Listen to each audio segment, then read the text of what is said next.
used to say, uses to say, giving the Palestinians a new container, yes, which is a container.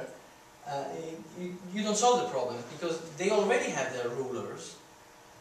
You legitimize the rulers they have. They do not have the right. What they lack is rights, which are partially oppressed by the Israeli presence, occupation, partly because of the cultural, political, social situation, environment that they have developed over the years since the creation since the World War II, the end of World War II. So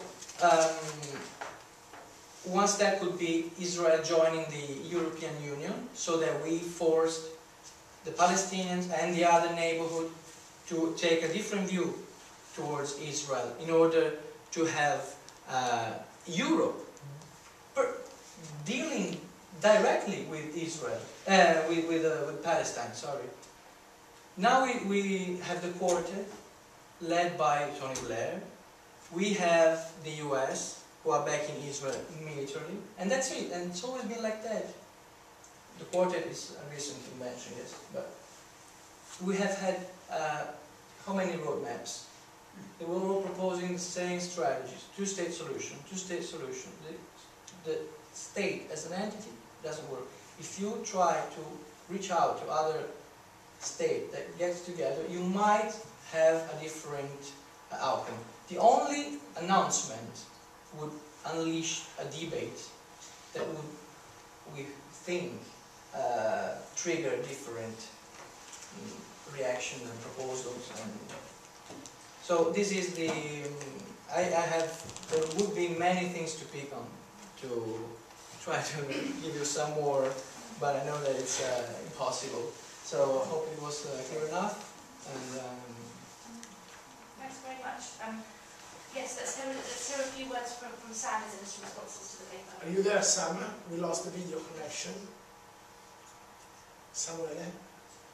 Yes, I'm still here, yeah. What does the voice from? No one said. No, we can see you. Okay, you want to... Yeah, I was just wondering if you wanted to give your initial reaction to the paper and to the Italian Radical Party. I don't know if you heard. Do you want to add something to what was said? No, I think that maybe if some questions... You jump with the questions. Yeah. Afterwards, maybe I can intervene later. Okay? Great, well let's open it up to everybody then. Does anyone have any questions? I know I've got lots. Does anyone else want to start off? Shall I start working through my massive voice? Yes. Roberto Franceschi from the European Movement. I'm very interested in the non-state wide dimension, the federal dimension. We've had the Swiss representative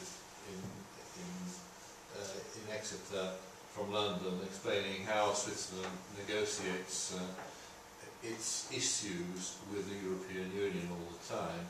And the federal system, which was basically a constitution set up by Napoleon Bonaparte and modified in 1870, puts the Swiss people in charge because they are the sovereign.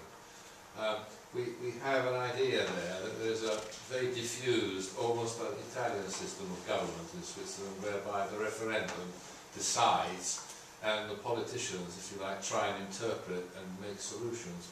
Now, as far as the Radical Party is concerned, it seems to me that it's a very advanced form, Partito Radicale, of political interpretation. What I'd like to know is how applicable it would be to a highly centralised country like the United Kingdom, that hasn't got the tradition, well, apart from Scotland, Wales, Northern Ireland, that, say, the Italians have, or the Swiss have. Do you pull questions? Or? No, go. That's a direct question to the speakers. Yeah, they go for it. If it's not of relevance, please. No, it's very relevant. Do you answer?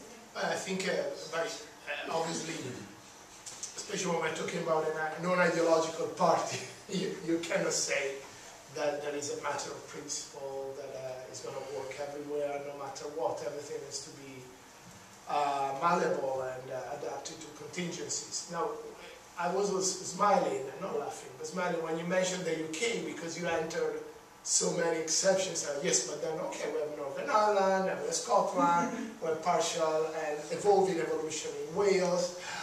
So it looks like, to someone, an evolving state, to others a federalizing state. We don't know what's going to happen also from the above of the UK with these new ideas of a European semester and an economic government for the Eurozone, to which inevitably the UK has to create a counterpart, capably out of any possible framework. So you know, as a social scientist, I can see the problems and the challenges for a model like the Whitehall model of government. So I can see exactly what tensions that is going to create organizationally and in terms of administrative culture. But at the more political level, we have to think biologically, in the sense that the environment is evolving, both at the level of devolution and at the level of Europeanization, in such a way in which adaptation may become, in any case, a necessity, and will create disruptions to the Whitehall model of making policy business, which is very centralized under number 10 for some decisions and number 11 down the street for others.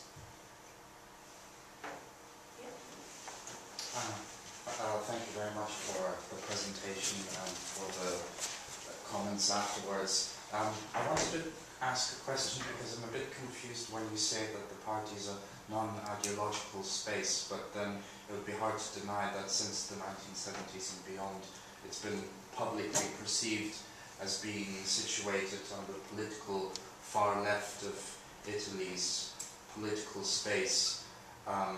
And also, you know, some of the individual issues that it chooses to engage in, such as human rights against female mutilation. I mean, surely those would be more situated on the left wing rather than the right wing sphere of cultural and political issues. So it does seem a little bit contradictory. And if the party does say we're non-ideological, except that we do actually promote some libertarian values, wouldn't that promote a certain type of cynicism from the public, who would see it, you know, as a kind of Benetton party that engages in certain issues to basically sell itself and get votes by, you know, obtaining ownership over certain issues? I think the comment from a start is put on. Indeed, we could get into a fine discussion on whether a party that is not ideological can still have ideas and beliefs. I think when the non-ideological element is when you recruit members. You say, you know, when you buy a card for 2010 that says revolt. You are technically buying the latest general motion as approved by the Congress, whatever that is. Of these also, I belong to, by buying this, to the motion of, I buy into the motion of Radical Italiano. We don't necessarily agree with all the Galaxy stuff. That's perhaps to qualify as non-ideological in that sense. In the other sense of ideology is a good thing, as ideas settlers. I think, like some anarchist movements, this party has tried to just break down the left-right, and we know now that there are multidimensional models of